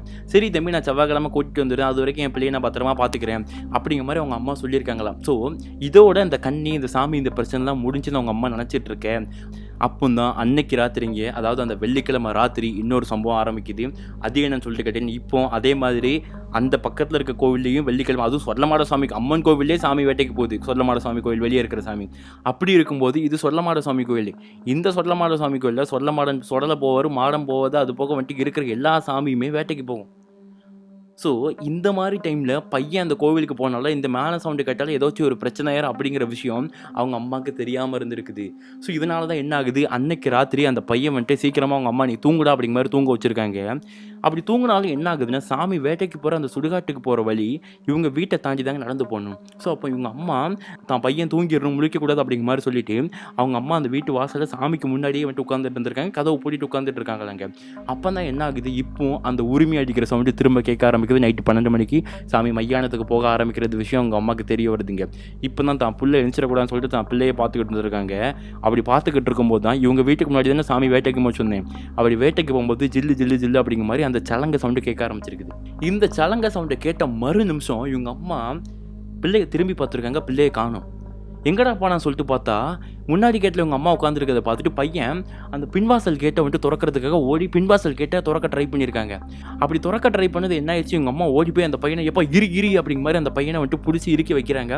அந்த பையனை இவங்க அம்மாவால் பிடிக்க முடியலங்க. பின்னாடி திறந்தாலும் போக முடியாது, ஏன்னா முள்வெளி போட்டிருக்கு, ஏரி சாடி இந்த மாதிரி தான் போகணும். ஸோ அதனால வந்துட்டு என்னென்னா இவங்க அம்மா எப்படியே கஷ்டப்பட்டு அந்த பையனை பிடிச்சி அப்பா இருப்பா, ஏன் போகிற இங்கே போகிற, இங்கே போகாத அப்படிங்கிற மாதிரி எங்கள் அம்மா சொல்லிக்கிட்டே இருந்திருக்காங்களா. அப்படி சொல்லிக்கிட்டு இருக்கும்போது தான் இந்த பையன் பயங்கரமாக ஆக்ரோஷமாக கத்தியிருக்கானாங்க. அப்படி கத்துன மறுநொடி இந்த பையன் கத்துறது அந்த வழியா வேட்டைக்கு போகிற சாமி காது கேட்டிருக்கு போல. அந்த சாமி இவங்க அம்மா பார்த்துக்கிட்டே இருக்காங்க. அந்த சாமி இவங்க அம்மாவை பார்க்குது, இந்த பையனை பார்க்குறாங்க. இந்த பையன் இங்கேருந்து அந்த சாமியை பார்த்து பயங்கரமாக ஆக்ரோஷமாக கத்தியிருக்கான். கத்துனதும் அந்த சாமி வந்துட்டு அங்கேருந்து ஏதோ கையை வச்சு காமிச்சு ஆக்ரோஷமாக பயங்கரமாக கத்திட்டு அந்த கையில் இருக்க ஈட்டியை தரையில் ஓங்கி அடிச்சிருக்காங்களாங்க.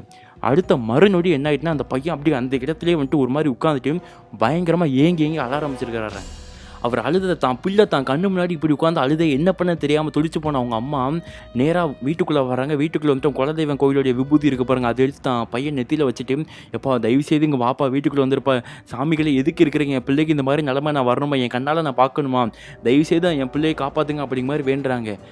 அவனுக்கு அந்த பையனுக்கு அப்பா கூட கிடையாதுங்க, அப்பா இறந்து போயிட்டாங்க சின்ன வயசுலேயே. இவங்க அம்மாவும் அந்த பையனும் மட்டும்தான். அப்படி இருக்கும்போது என்ன ஆகுது, இந்த அம்மா போயிட்டு விபூதி வச்சதுக்கப்புறம் அந்த பையனுடைய அழுகை நிப்பாட்டலாம். ஆனால் ஓரளவு சாந்தமாக்குறான். அந்த அம்மா சொல்கிறத கேட்குறான். வீட்டுக்குள்ளே வான்னு சொன்னால் அந்த பையன் வாரான். வந்தாலும் வீட்டுக்குள்ளே சம்மணம் போட்டு உட்காந்துட்டு பயங்கரமாக ஏங்கி வீட்டுக்கு முன்னாடி சாமி இருக்கும் பாருங்க, அந்த சாமியை பார்த்து அழுதுகிட்டே இருந்திருக்கான். அந்த அம்மாவுக்கு என்ன பண்ணுறது அப்படிங்கிறதே தெரியல.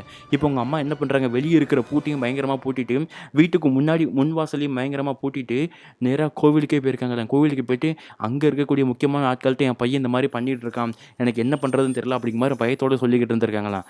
அவங்களும் என்ன பண்ணுறாங்க, எங்களால் எதுவும் பண்ண முடியாதுமா, உங்கள் பையனை வீட்டுக்கு வர சொல்லாது, கோயிலுக்கு வர சொல்லாதீங்க, அது உங்கள் பையனுக்கு வந்திருக்கிறது சாமி இல்லை, அந்த சாமி ஆல்ரெடி அவங்கள்ட்ட சொல்லிட்டாங்க, செவ்வாய்க்கிழமை நீங்கள் அந்த கோயிலுக்கு கூட்டிகிட்டு போங்க, இப்போதைக்கு விபூதியை கொண்டு போய் உங்கள் பையன் தலையில் போடுங்க அப்படிங்கிற மாதிரி அவங்க அம்மாட்ட சொல்லி அவங்க அம்மாட்ட அமுச்சு விட்ருக்காங்களாங்க. இப்போ இந்த அம்மாவும் என்ன பண்ணன்னு தெரியாமல் முடிச்சுக்கிட்டு வீட்டுக்குள்ளே வந்திருக்காங்க. அந்த பையன் பயங்கரமாக ஏங்கி அழுதுட்டு இருந்திருக்கான். இதெல்லாம் எப்போ நடக்குதுன்னா வெள்ளிக்கிழமை ராத்திரி நடந்துகிட்ருக்குதுங்க. ஸோ வெள்ளிக்கிழமை இரவு எப்படியோ ஒரு பொழுது முடிஞ்சு போயிடுது. அடுத்த நாள் காலையில் சனிக்கிழமை ஆகுதுங்க. சனிக்கிழமை நார்மலாக கோவில் கூடலாம் முடிகிற மாதிரி ஸ்டேஜில் இருந்துட்டுருக்குன்னு வச்சுக்கோங்களேன். சனிக்கிழமை நார்மலாகிடுது. ஞாயிற்றுக்கிழமை இப்போ தான் அடுத்து அமானுஷமான விஷயங்கள்ங்க. இது பேயா கன்னியா அப்படிங்கிறது அவங்களுக்கு தெரியல வரல. ஏன்னா அவங்க பையன் நார்மலாக தூங்கிட்டு இருந்திருக்கு. எப்போவுமே பையனுக்கு நைட்டு ஃபோனில் கேம் விளாண்டுட்டு அந்த ஃப்ரீ ஃபயராக அந்த இதை சொல்லுவாங்க, அந்த மாதிரி கேமோ இல்லை வந்துட்டு வேறு ஏதாச்சும் ஒரு கேம் ஆடிட்டு அவனுக்கு தூங்குறது பழக்கமாங்க. அப்படி தான் அந்த பையன் அன்றைக்கி தூங்கியிருக்கான். கிட்டத்தட்ட ஒரு 10:30 மணிக்கெலாம் தூங்கிட்டானாங்க. தூங்கினதுக்கப்புறம் என்ன ஆகுது, நைட்டு ஒரு 1:30 மணி 2 மணி இருக்குமாங்க. அப்படி 1:30 மணி 2 மணிக்கு என்ன ஆகுதுன்னா, வீட்டுக்குள்ளே அந்த பூஜை ரூம்லாம் கிடையாதுங்க, ஹால்லே தான் சாமி வச்சுருக்காங்க. டம்முன்னு பயங்கரமான ஒரு சத்தம். என்னடா சத்தம் அப்படிங்கிற மாதிரி இவங்க அம்மா டக்குன்னு எழுந்துச்சு லைட்டை போட்டு பார்த்தா அவங்க வீட்டில் இருக்கக்கூடிய அந்த ஒரு குத்து விளக்கு 2 துண்டாக உடஞ்சி கீழே விழுந்து கிடக்குதுங்க. குத்து விளக்கு எப்படி உடையும், ஏதாச்சும் தள்ளி விட்டால் தான் உடையும். எலி தள்ளி விட்டு உடையிற லெவலுக்கு குத்து விளக்கு ஒன்றும் வீக் கிடையாது. ஏன்னா பயங்கரமான பெரிய விளக்கு, அதனால் வாய்ப்பே இல்லை. எப்படி உடைஞ்சா அப்படிங்கிறது அவங்க அம்மாவுக்கு தெரியலை. குத்து விளக்கு தான் இப்படி உடஞ்சி போச்சா அப்படிங்கிற மாதிரி சொல்லிட்டு பார்த்தா, திரும்பி பார்த்தா அவங்க பையன், அந்த பையன் இருக்கான் பாருங்கள், பயங்கரமாக அந்த விளக்கை பார்த்து சிரிச்சுக்கிட்டு ஒரு மாதிரி ஆக்ரோஷமாக இருந்துகிட்டு. எப்போ என்னப்பாச்சு, ஏன்ப்பா அந்த மாதிரி சிரிச்சிட்டு இருக்க, நீ தான் தள்ளி விட்டேன்னு சொல்லும் பொழுது அந்த பையன் இவங்க அம்மா இப்படி பார்த்து சிரிச்சுக்கிட்டு இப்படி தலையாட்டியிருக்கானாங்க. எல்லாம் அவள் வேலை அப்படிங்கிற மாதிரி அந்த பையன் ஒரு மாதிரி டிஃப்ரெண்ட்டாக பேச ஆரம்பிச்சிருக்கான். இவங்க அம்மாவுக்கு என்ன பண்ணுறதுன்னு தெரியல. திரும்பவும் என்ன பண்ணுறாங்க, விபூதி எடுத்து போட்டால் தான் அந்த பையன் வந்துட்டு சாந்தமாகறான்னு சொல்லிட்டு விபூதி எடுத்து போடலான்னு சொல்லிட்டு விபூதி எடுத்து அந்த பையன்கிட்ட போட கொண்டு வந்திருக்காங்க. மறு நிமிஷம் அந்த பையன் சொன்ன வார்த்தை, இவன் தலையில் விபூதியை போட்டால் அடுத்த நிமிஷம் இவன் உயிர் இருக்காது அப்படிங்கிற மாதிரி ஒரு வார்த்தையை சொல்லியிருக்காங்க. இதை கேட்டு என்னங்க பண்ணாங்க, ஒரு பெத்த தாய் இதை கேட்டு எதுவுமே பண்ண முடியாது. ஸோ அப்போ என்ன பண்ண தெரியாமல் என் பையனை விட்டு போயிரு, யாரும் தெரியல, உனக்கு கண்ணுக்கு செய்யணும்னா உனக்கு என்ன செய்யணுமோ உனக்கான நாள் வருமோ நான் செஞ்சிருந்தேன், இல்லை நாளைக்கே வேணாலும் உனக்கு தேவையான எடுத்து வச்சு செஞ்சிருந்தேன், என் பையனை விட்டுருமா அப்படிங்கிற மாதிரி அவங்க அம்மா ரொம்ப ஏங்கி வேண்டியிருக்காங்க. பட் என்ன வேண்டியோ அன்னைக்கு ராத்திரி எதுவுமே நடக்கலைங்க. அப்புறம் என்ன நடந்திருக்குது, அந்த பையன் எந்திரிச்சு வந்திருக்கான். எந்திரிச்சு வந்து அங்கே இருக்கக்கூடிய சாமி ஃபோட்டோலாம் இருக்க பாருங்க, எல்லா ஃபோட்டோவையும் இப்படி பார்த்து கீழே போட்டு நொறுக்கியிருக்கானா. எப்பா நொறுக்காத, இதெல்லாம் நம்ம சாமிப்பா, நம்ம குலதெய்வம் அப்படிங்கிற மாதிரி சொல்ல அவங்க அம்மாவை அப்படி கன்னத்தை பிடிச்சி அப்படியே அந்த பெட்டில் வந்துட்டு பிடிச்சி தள்ளியிருக்காராங்க. தள்ளினது மட்டும் இல்லாமல் திரும்பி அந்த பையன் இருக்கிற சாமியெல்லாம் போட்டு உடச்சிக்கிட்டு பயங்கரமாக ஆக்ரோஷமாக வந்துட்டு ஏதோ பண்ணிக்கிட்டு இருந்திருக்காங்க போல். அதுக்கப்புறம் கொஞ்ச நேரம் கழித்து அவங்க அம்மா என்ன பண்ணுறாங்க, என்னமோ பண்ணிட்டு போட அப்படிங்கிற மாதிரி சொல்லி அவங்க அம்மா அவங்க உசுருக்கு பயந்து ஏதாச்சும் இவங்கள பண்ணிடக்கூடாதுன்னு சொல்லிட்டு அந்த ஹால் டோரை போட்டுட்டு இவங்க முன்னாடி இருக்கக்கூடிய வராண்டாவில் வந்து உட்காந்துட்டாங்களாங்க.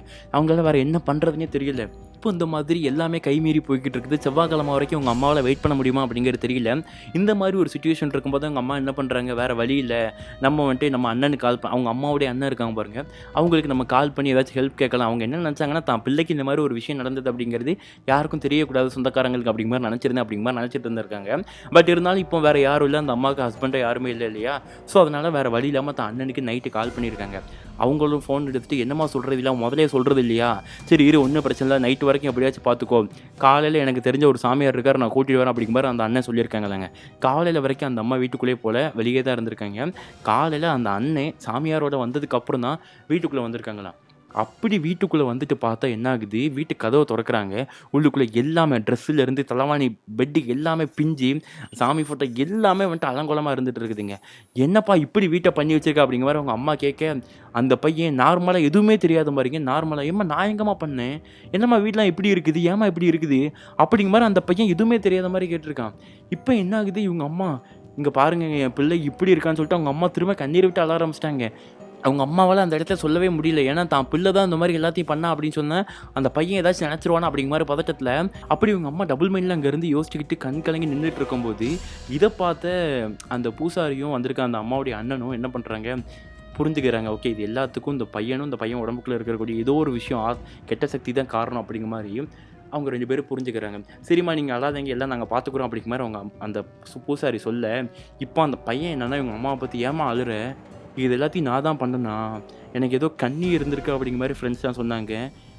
அப்போ அது நான் தான் எல்லாத்துக்கும் காரணமாம்மா, சாமி ஃபோட்டோலாம் உடைச்சிருக்கேனே, ஆசையாக கும்பிடுற முருகர் ஃபோட்டோலாம் தூக்கி போட்டு உடைச்சிருக்கேனே, அந்த பையன் முருகர் தாங்க பிடிக்குமா அந்த பையனுக்கு. அப்போ அந்த பையனே அந்த ஃபோட்டோ போட்டு உடைச்சிருக்கிறத பார்த்து அந்த பையனை ஒரு செகண்ட் கண்கலங்கி அழ ஆரம்பிக்கிறாங்க. இதெல்லாம் பார்த்ததுக்கப்புறம் ஒன்றும் இல்லை தம்பி நான் உனக்கு சரி பண்ணுறேன், நீ வா என் கூட உட்கார அப்படிங்கிற மாதிரி சொல்லி அந்த சாமியார் என்ன பண்ணுறாரு, அந்த பையனை நடு வீட்டில் உட்கார வச்சுட்டு ஒரு நரசம்பு தண்ணி கொண்டு வாமா அப்படிங்கிற மாதிரி அந்த அம்மாட்ட கேட்டிருக்காங்க. இப்போ அந்த அம்மாவும் போயிட்டு நரசம்பு தண்ணி கொண்டு வந்திருக்காங்களாங்க. இப்போ தண்ணியை கொண்டு வந்து அந்த பையன்கிட்ட எல்லாமோ மந்திரங்கள்லாம் போட்டு அந்த தண்ணி வச்சு எல்லாமோ பேசி பண்ணியிருக்காங்க. அப்போல்லாம் என்ன பண்ணாலும் அந்த பூசாரிக்கு ஒரு விஷயம் தெரிய வருது, என்னென்னா உங்கள் பையன் உடம்புல நேற்று ராத்திரி வந்தது கண்ணி இல்லைம்மா, ஒரு ஆத்மா தான். உங்கள் பையன் ராத்திரி போல் வெளியே சுற்றி பேய் பிசாசை வீட்டுக்கு இழுத்துட்டு வந்துட்டான் அப்படிங்கிற மாதிரி அந்த அவங்க அம்மாட்ட சொல்கிறாங்க. இப்போ என்னென்னா உங்கள் அம்மாவுடைய அண்ணன் வந்துட்டு இந்த அம்மாட்டங்க பாரு நீ கொடுக்குற செல்லம் தான் காரணம், ராத்திரி போல் ஃப்ரெண்ட்ஸோட வெளியே சுற்றாதான் சொன்னால் கேட்குறியா, எங்கள் பாரு காத்துக்கிறப்பெல்லாம் வீட்டுக்கு எடுத்து வந்திருக்கான் அப்படின்னா இப்படி தான் நடக்கும் அப்படிங்கிற மாதிரி அவங்க அம்மா, அதாவது அவங்க அம்மாவுடைய அண்ணன் அந்த அம்மா ஏச ஆரம்பிக்கிறாங்க, திட்ட ஆரம்பிக்கிறாங்க.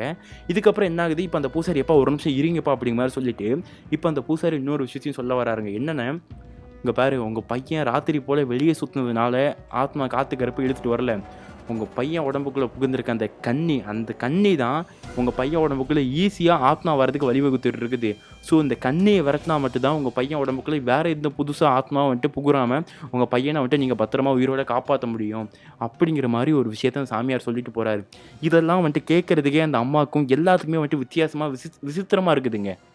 ஏன்னா ஆத்மா பிடிக்கிறது, கன்னி வர்றது, சாமி ஆடுறது எல்லாமே ஒரு டிஃப்ரெண்ட் கேட்டகரியாக இருந்துகிட்டு இருக்கும்போது ஒரு கன்னி அந்த கன்னிக்கு வந்துட்டு அவங்க வீட்டில் இது வரைக்கும் மதிப்பு கொடுக்காதனாலையும் அந்த கன்னிக்கு எதுவும் படப்பெல்லாம் போடாதனாலையும் அந்த பையன் உடம்புக்குள்ளே புகுந்திருக்குன்னு சொல்கிறாங்க. இது ஒரு லாஜிக் இருக்குது. ஆனால் அந்த கன்னினால் இப்போ இந்த பையன் உடம்புக்குள்ளே ஊரை சுற்றி இருக்க மற்ற ஆத்மாக்களும் இந்த பையன் உடம்புக்குள்ளே போட்டு இவங்க குடும்பத்தை டார்ச்சர் பண்ணுறது அப்படிங்கிறது கேட்குறதுக்கே ரொம்ப கஷ்டமாக தான் இருந்துச்சு எனக்கு அந்த அண்ணா ஸ்டோரி சொல்லும் பொழுது.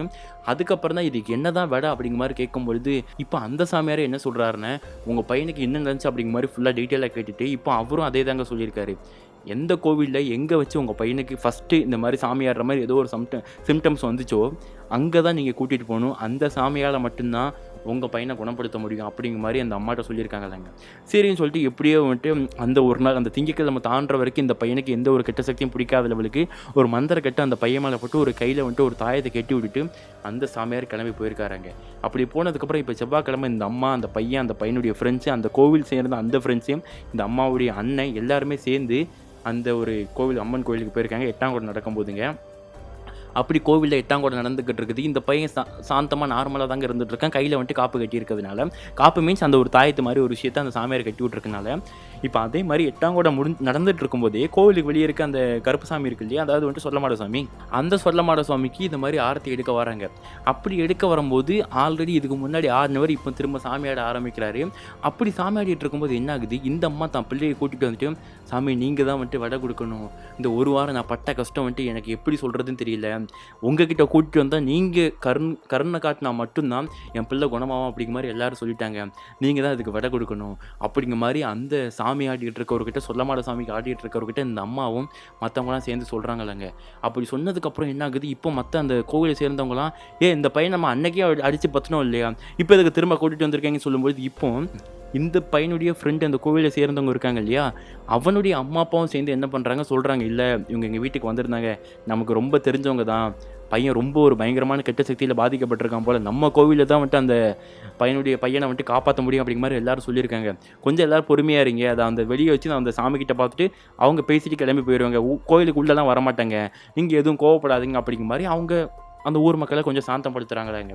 அதுக்கப்புறம் என்ன ஆகுது, நார்மலாக கோயிலுக்குள்ளே பூஜை நடந்துகிட்டு இருக்குது. இப்போ இந்த சாமியார் ஒரு அந்த இது இருக்குது பாருங்கள், பீடம், அதாவது சொல்லமாட்ட சாமி பீடம், அதுக்கு முன்னாடி உட்கார வச்சு இந்த பையனை வச்சு பேசிகிட்டு இருக்காங்க. அந்த பையன் நார்மலாக பேசிகிட்டு இருக்காங்க. அப்போ அந்த சொடலைக்கு சாமியாடுறவர் இந்த பையனை வந்துட்டு முன்னாடி அந்த சாமிக்கு முன்னாடி உட்கார வச்சு அந்த பையனுக்கு வந்துட்டு ஆரத்தி எடுக்கிற மாதிரி என்னெல்லாமோ பயங்கரமாக டிஃப்ரெண்ட்டாக பண்ணிட்டு இருந்திருக்காங்க இல்லைங்க. திருநாரை ஃபுல்லாக அள்ளி அந்த பையன் உடம்பு ஃபுல்லாக வந்துட்டு போட்டு எல்லாமே பண்ணியிருக்காங்க. சுற்றி இருக்கவங்களுக்குலாம் ஒரு மாதிரி இதுவுமே வினோதமாக தான் இருந்திருக்காங்க. என்ன பண்ணுறாங்க அப்படிங்கிறது ஒன்றும் புரியலைங்க. இப்போ அந்த பையனை அப்படி உட்கார வச்சுட்டு அந்த அம்மா கிட்ட வந்துட்டு இங்கே பாருமா, ஒன்றும் பிரச்சனை இல்லை, பயப்படாத, இந்த புடி எலுமிச்சம்பழம் அப்படிங்கிற மாதிரி சொல்லிட்டு எலுமிச்சம்பழத்தையும் கொஞ்சோண்டு பூவியும் அந்த அம்மாவுடைய சாரியில் இவங்க திருநாறு இந்த மாதிரி எலுமிச்சம்பழம் எல்லாத்தையுமே கொடுத்துட்டு, இந்த எலுமிச்சம்பழத்தை வச்சு உன் குலதெய்வம் கோயில் எங்கே இருக்கோ அந்த கோவிலுக்கு கொண்டுட்டு போயிட்டு இந்த எலுமிச்சம்பழத்தை அந்த கோவிலில் இருக்கக்கூடிய திரிசூலமோ ஈட்டிலையோ அதிலே குத்தி வச்சுட்டு நீ அந்த கோவிலில் உனக்கு நடந்த விஷயங்கள் எல்லாம் கேட்டு உன் குலதெய்வம் உன் சாமிக்கிட்ட நீ போயிட்டு வேண்டு, உனக்கு எல்லா விடையுமே வந்துட்டு கிளியர் ஆயிரும். ஸோ இதே மாதிரி நீ 8 நாள் தொடர்ந்து நீ பண்ணிக்கிட்டு 8வது நாளுக்கு அப்புறம் உன் பையன் நார்மலாகிடுவான். எந்த ஒரு கெட்ட சக்தியாலும் உன் பையனுக்கு பிரச்சனை இருக்காது. ஸோ இந்த 8 நாள் மட்டும் நீ என்னைக்கும் விட்டுறார, டெய்லி வந்துட்டு உன்னால் எப்போ முடியுதோ அப்போ போயிட்டு நீ அந்த கோவிலில் ஒரு பூஜையை பண்ணிட்டு வந்துடு உன் குலதெய்வத்துக்கு. ஏன்னா என்ன இருந்தாலும் உன் குலதெய்வம் தான் உனக்கு துணை இருக்குமா அப்படிங்கிற மாதிரி அந்த சாமியார் சொல்லியிருக்காருங்க. இதுக்கப்புறம் என் பையனுக்கு எந்த பிரச்சனையும் வராது அப்படிங்கிற மாதிரி கேட்கும்பொழுது, நான் சொல்கிறத பண்ணி முடிக்கிற வரைக்கும் ஒரு சில சின்ன சின்ன பிரச்சனைகள் வரும், அந்த பிரச்சனையை ஏன்ட்ட விட்டுரு, நான் பார்த்துக்கிறேன், நீ எதுவும் கவலைப்படாத, இந்த விபூதி எப்பெல்லாம் உன் பையன் வந்துட்டு அப்நார்மலாக இருக்கிறான் அப்படிங்கிற மாதிரி உனக்கு அதாவது வந்துட்டு டிஃப்ரெண்ட்டாக பிஹேவ் பண்ணுற மாதிரி உனக்கு தோணுச்சுன்னா இந்த விபூதி எடுத்து நெத்தியில் பூசி வச்சு உனக்கு எந்த பிரச்சனையும் வராது.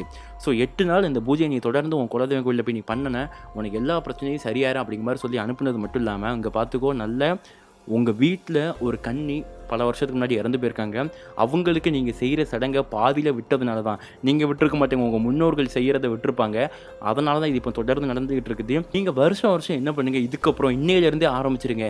இன்றைக்கி போய்ட்டு ஒரு கண்ணுக்கு என்ன தேவை, ஒரு ட்ரெஸ்ஸோ ஒரு புடவையோ ஏதோ வச்சு சாமிக்கு முன்னாடி வச்சு வேண்டிட்டு அதுக்கு தேவையான படப்பு, நீங்கள் வந்துட்டு நான்வெஜ் சாப்பிட்றீங்க, நான்வெஜ் இல்லை வெஜ்ஜு சாப்பிட்றீங்க, நல்ல ஒரு பயங்கரமான சாப்பாடை போட்டு அந்த கண்ணுக்கு நீங்கள் போட்டு படப்பை போட்டு வணங்குங்க. இதே மாதிரி வருஷம் ஆடி அமாவாசை அதுமா நீங்கள் இந்த மாதிரி பண்ணிக்கிட்டு இருங்க, தொடர்ந்து பண்ணுங்கள். அதுக்கப்புறம் உங்களுக்கு எந்த பிரச்சனையும் வராது அப்படிங்கிற மாதிரி அந்த சாமியார் சொல்லி அமைச்சிருக்கிறாருங்க. அதுக்கப்புறம் அந்த பையனுக்கு எந்த ஒரு பிரச்சனையும் வரலையா. அது மட்டும் இல்லாமல் அந்த சாமி சொன்ன மாதிரி இந்த பையனை கூட்டிகிட்டு போய் அவங்க குலதெய்வம் கோயிலுக்கு தொடர்ந்து 8 நாள் இந்த மாதிரி பூஜை பண்ணியிருக்காங்களாங்க. அப்படி பூஜை பண்ணதுக்கப்புறம் இப்போ வரைக்குமே அந்த பையனுக்கு பிரச்சனை இல்லை. ஆனால் அந்த பையன் செகண்ட் இயர் படிக்கிறதுக்கு முன்னாடி வரைக்கும் எந்த கோவிலையும் சாமி ஆட மாட்டானாங்க. ஆனால் இப்போ எங்கே மேலே அடித்தாலும் அவனுக்கு சாமி வருது அப்படிங்கிறது மட்டும் அந்த அவனால் அதை மட்டும் அதிலேருந்து வெளியே மீண்டு வரவே முடியலையா. ஆனால் அந்த பையனுக்கு சாமி ஆடுறது பிடிக்கல அப்படிங்கிற மாதிரி, ஏன்னா எல்லாருக்குமே சாமி ஆடுற விஷயம் அப்படிங்கிறது பிடிக்காதுங்க. ஸோ அப்படி இருக்கிறதுனால அந்த பையனால் எந்த ஒரு சாமி சம்மந்தப்பட்ட நிகழ்ச்சிகளுக்கும் குடைவிழாக்கும் அந்த பையனால் நிம்மதியாக போக முடியல. எந்த கோவிலில் மேலே சவுண்டு கேட்டாலும் இப்போ நம்ம கோவிலில் மட்டும் தான் நம்ம வந்துட்டு உரிமையாக சாமி ஆட முடியும். ஆனால் எந்த கோவிலுக்கு ஃப்ரெண்ட்ஸ் கூப்பிட்டாங்கன்னு சொல்லிட்டு அதாவது சாமி ஆடுறதை பார்க்க போனாலும் மேலே சவுண்டு கேட்க போனாலும் எனக்கு சாமி வந்துடுது. அது இத்தனை வருஷம் ஆகுது, கிட்டத்தட்ட 4 வருஷம் ஆயிடுச்சு. 4 வருஷமும் என்னால் வந்துட்டு என்னை விட்டு போக மாட்டேங்குது அந்த விஷயம். அதுக்கு வந்துட்டு எனக்கு எப்படி நான் வந்துட்டு அதை விட்டு வெளியே வருது அப்படிங்கிறது தெரியல. உங்களுக்கு தெரிஞ்சுன்னா நீங்கள் சொல்லுங்கள். எனக்கு தெரிஞ்ச நிறைய சாமியார்கிட்ட கேட்டிருக்கேன், அவங்க ஒவ்வொருத்தங்க ஒவ்வொரு மாதிரி சொல்லியிருக்காங்க.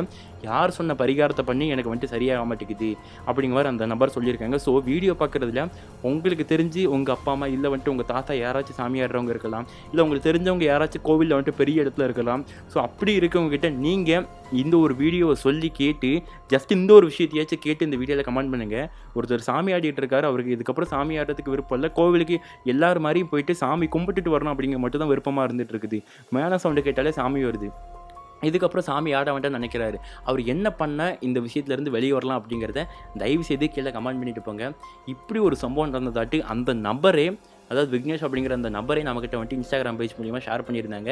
ஸோ இந்த மாதிரி பல அமானுஷமான கதைகள், இது வேறு மாதிரியான கதைங்க, பட் இருந்தாலும் முழுக்க பேய்கள் சம்மந்தப்பட்ட கதைகள் நம்ம சேனலில் அதிகமாக போட்டுட்டு வந்துட்டுருக்கோம். இந்த எண்ட் ஸ்க்ரீனில் வந்திருக்கும், பார்க்கலாம், பார்த்து என்ஜாய் பண்ணிக்கோங்க. இந்த மாதிரி உங்களுக்கு ஏதாச்சும் அமானுஷமான நிகழ்ச்சி தெரிஞ்சிருந்துச்சுன்னா கூட நம்ம சேனலுடைய கமெண்ட் பாக்ஸில் நீங்கள் கொடுத்துட்டு போங்க. And love you so much guys, love you so much. Next ஒரு பயங்கரமான அமானுஷமான ஸ்டோரியை நான் வந்துட்டு உங்களை மீட் பண்ணுறேன். அதுவரை உங்களிடமிருந்து விடைபெறுவது உங்கள் Arun. Love you so much guys, by.